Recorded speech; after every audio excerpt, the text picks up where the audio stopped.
जय श्री राम। नमस्कार साथियों, आप सभी का हमारा YouTube चैनल में स्वागत है। आज चर्चा करेंगे प्रतिदिन की तरह टॉप 10 करंट अफेयर के प्रश्नों के बारे में और साथ में आज के दिन यानी 8 नवंबर के दिन घटित हुई ऐतिहासिक घटनाक्रम पे भी चर्चा करेंगे। और आज 8 नवंबर है और आज के दिन हम लोग वर्ल्ड रेडियोग्राफी डे मनाते हैं। और यह दिवस सर्वप्रथम 1895 में वेलम कॉनराड रोएंटगेल द्वारा एक्सरे की खोज के उपलक्ष्य में मनाया जाता है। अब चलते हैं, सेशन का शुरुआत करते हैं टॉप 10 करंट अफेयर से। पहला प्रश्न, हाल ही में किस संस्था ने fast in the world challenge नामक एक नई पहल की घोषणा की है? तो हाल ही में भारतीय चिकित्सक अनुसंधान परिषद यानी ICMR द्वारा fast in the world challenge नामक एक नई पहल का घोषणा किया है। इसके बारे में अगर बात करें तो इस योजना का उद्देश्य नवीन एवं अलग सोच के साथ भविष्यगामी विचारों, नव ज्ञान सृजन, सफल स्वास्थ्य प्रौद्योगिकियों के लिए टीका, दवा, चिकित्सा, निदान आदि की खोज व विकास को बढ़ावा देने के लिए किया गया है। यह पहल वैज्ञानिक को दूरह स्वास्थ्य समस्याओं के समाधान खोजने के लिए अभिनव विचारों के साथ आने के लिए प्रेरित करेगा। अगर बात करें भारतीय चिकित्सक अनुसंधान परिषद ICMR के बारे में, तो इसका स्थापना 1911 में हुआ है और इसका मुख्यालय वर्तमान में रामलिंगन स्वामी भवन, अंसारी नगर, नई दिल्ली में स्थित है। और अभी वर्तमान में ICMR के महासचिव और महानिर्देशक डॉक्टर बलराम भार्गव जी हैं। नेक्स्ट प्रश्न के बारे में बात करें तो हाल ही में किस देश ने भारतीय अंगुटुकों के लिए त्वरित वीजा प्रक्रिया शुरू की है? तो यह अभी हाल फिलहाल में दक्षिण अफ्रीका देशों ने यह वीज़ा को शुरुआत किया है। तो अगर इसके लिए अगर बात करें तो इसके लिए यहाँ की सरकार ने ट्रेडर टूर ऑपरेट्स स्कीम यानी TTOS की शुरुआत की है। और इस योजना का उद्देश्य जो है भारत और चीन से आने वाले पर्यटकों की संख्या बढ़ाने के लिए किया गया है।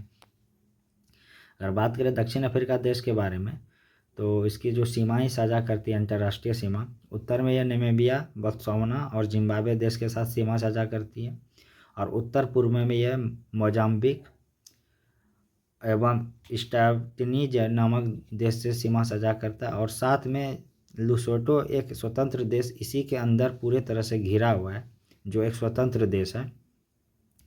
अगर बात करें इसकी राजधानी के बारे में, तो इसका राजधानी 3 राजधानी है। कार्यपालिका राजधानी प्रिटोरिया है, न्यायिक राजधानी ब्लोमफॉन्टेन है और विधायी राजधानी कैपटाउन है। और यहाँ का जो मुद्रा है रैंड चलता है यहाँ पे। वर्तमान में यहाँ के राष्ट्रपति सिरिल रामाफोसा जी हैं। नेक्स्ट प्रश्न के बारे में बात करें तो हाल ही में किस राज्य ने राज्यव्यापी जाति जनगणना शुरू की है? तो यह हाल ही में राज्यव्यापी जाति जनगणना तेलंगाना राज्य ने शुरुआत किया है। और इस जाति जनगणना का शुरुआत तेलंगाना के पिछड़ा वर्ग कल्याण मंत्री पोन्नम प्रभाकर ने हैदराबाद में ग्रेटर हैदराबाद नगर निगम GHMC कार्यालय से किया है। अगर बात करें इसका उद्देश्य क्या है, तो इसका उद्देश्य तेलंगाना के सभी परिवार के सामाजिक, आर्थिक, राजनीतिक व जातीय और शैक्षिक स्थिति पर व्यापक डेटा एकत्रित करना है। अगर बात करें तेलंगाना राज्य के बारे में, तो तेलंगाना राज्य का गठन 2 जून 2014 को हुआ था और यह आंध्र प्रदेश राज्य से अलग होकर इस राज्य का गठन हुआ था। वर्तमान में इसका राजधानी हैदराबाद है और यहाँ पे वर्तमान में CM अनुमुला रेवंतन रेड्डी जी हैं, जो इंडियन नेशनल कांग्रेस से है। और यहाँ पे राज्यपाल जिसु देव वर्मा जी हैं। और यहाँ पे लोकसभा सीटों की संख्या 17 है तथा विधानसभा सीटों की संख्या 119 है। यहाँ का राजकीय भाषा तेलुगु है। नेक्स्ट प्रश्न के बारे में बात करें तो हाल ही में चर्चाओं में रही पुस्तक speaking with nature the originals of Indian environmentalism का किसका रचना है? तो यह रचना रामचंद्र गुहा जी का है। अगर बात करें रामचंद्र गुहा जी को जो प्रमुख पुरस्कार मिला है भारत सरकार के द्वारा, इन्हें 2009 में पद्म भूषण से भी सम्मानित किया गया है, जो भारत के तीसरे सर्वोच्च नागरिक पुरस्कार हैं। इन्हें फिर 2011 में साहित्य अकादमी पुरस्कार से भी सम्मानित किया गया है।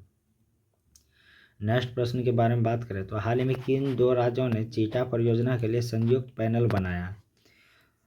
तो हाल ही में मध्य प्रदेश तथा राजस्थान राज्य ने चीता परियोजना के लिए संयुक्त पैनल बनाया और ये पैनल इसलिए बनाया है कि इस समिति में दोनों राज्यों के वन अधिकारियों को शामिल किया गया है, जिसका नेतृत्व मध्य प्रदेश और राजस्थान के प्रधान मुख्य वन संरक्षक चिकित्सकों के द्वारा किया जाएगा। और यह समिति इसलिए बनाई गई है क्योंकि कूनो नेशनल पार्क से चीताओं के राजस्थान में घुसने की घटना सामने आई है।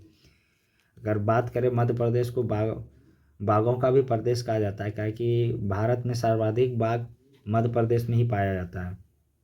नेक्स्ट प्रश्न के बारे में बात करें तो हाल ही में किस देश ने अपने यहाँ बुर्का पर प्रतिबंध लगाने का फैसला लिया है? तो हाल ही में स्विट्जरलैंड देश ने बुर्का पर प्रतिबंध लगाने का फैसला लिया और यह प्रतिबंध 1 जनवरी 2025 से लागू होगा। अगर बात करें स्विट्जरलैंड के बारे में तो स्विट्जरलैंड का राजधानी बर्न है और यहाँ का मुद्रा स्विस फ्रैंक है और यहाँ की सबसे बड़ी शहर ज्यूरिख है। नेक्स्ट प्रश्न के बारे में बात करें तो हाल ही में किस राज्य ने महिलाओं के लिए दीपम 2.0 योजना शुरू की है? तो यह आंध्र प्रदेश राज्य ने शुरू किया है। अगर बात करें ये इस योजना के बारे में तो इस योजना का शुरुआत आंध्र प्रदेश के मुख्यमंत्री चंद्रबाबू नायडू के द्वारा किया गया है और इस योजना का उद्देश्य महिला को सशक्त बनाना, जिसमें उन्हें स्वच्छ रसोई ऊर्जा का मुफ्त में लाभ मिलेगा और योजना के तहत महिलाओं को हर साल 3 मुफ्त गैस सिलेंडर भी मिलेंगे।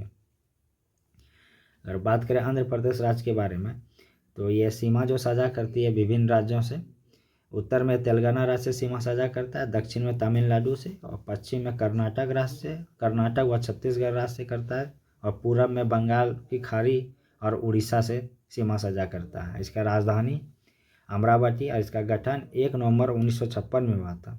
जबकि भाषा के आधार पर बनने वाला ये प्रथम राज्य है। 1953 में भाषा के आधार पर आंध्र प्रदेश का गठन हुआ था और इसका वर्तमान में राज्यपाल आंध्र प्रदेश का एस अब्दुल नाजिर जी और यहाँ पे उप मुख्यमंत्री पवन कल्याण जी है। यहाँ पे लोकसभा सीटों की संख्या 25 है, विधानसभा सीटों की संख्या 176 है तथा राज्यसभा सीटों की संख्या 11 है और एरिया में यह 7वां स्थान रखता है भारत में और जनसंख्या में 10वां स्थान रखता है। इनके प्रमुख तत्व भी है, यानी आंध्र प्रदेश को भारत का धन का कटोरा भी कहा जाता है और यहाँ का जो प्रमुख नदी है गोदावरी है तथा कृष्णा नदी है। अगर बात करें गोदावरी नदी के बारे में तो गोदावरी नदी की लंबाई 1465 किलोमीटर है और कृष्णा नदी का लंबाई 1400 किलोमीटर है। यहाँ पे कुल 26 जिले हैं। नेक्स्ट प्रश्न के बारे में बात करें तो भारत के लिए टीबी को समाप्त करने के लक्ष्यों को प्राप्त करने का लक्ष्य कौन सा वर्ष है? तो भारत टीबी को समाप्त करने के लिए 2025 वर्ष रखा है।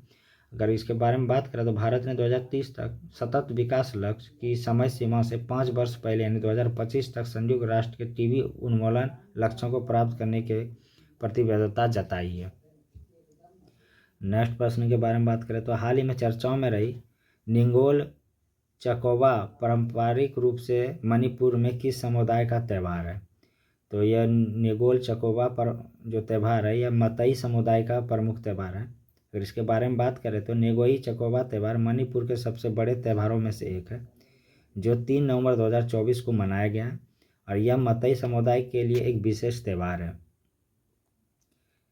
नेक्स्ट प्रश्न के बारे में बात करें तो इस सेशन का लास्ट प्रश्न है हाल ही में अयोध्या में 2024 दीपोत्सव के दौरान किस नदी के तट को दियों से रोशन किया गया था? तो यह सरयू नदी के तट पे और इस दीपोत्सव के दौरान 30 अक्टूबर 2024 को अयोध्या ने 2 गिनीज वर्ल्ड रिकॉर्ड बनाए, यानी सरयू नदी तट पर 25 लाख से अधिक दिए जलाए गए हैं। अब बात करें आज के दिन घटित हुई ऐतिहासिक घटनाएं के बारे में तो आज के दिन ही 2008 में भारत का पहला मानव रहित अंतरिक्ष मिशन चंद्रयान प्रथम चंद्रमा की कक्षा में पहुंचा था और आज ही के दिन 1920 में भारत के प्रसिद्ध कथक नृत्यांगना सितारा देवी का जन्म हुआ था और आज ही के दिन 1960 में भारत के पहले वायुसेना प्रमुख सुब्रत मुखर्जी का निधन हुआ था और आज ही के दिन 1929 में भाजपा के वरिष्ठ नेता और पूर्व उप प्रधानमंत्री लाल कृष्ण आडवाणी का जन्म हुआ था। अगर सेशन अच्छा लगे तो लाइक शेयर सब्सक्राइब जरूर करें। धन्यवाद।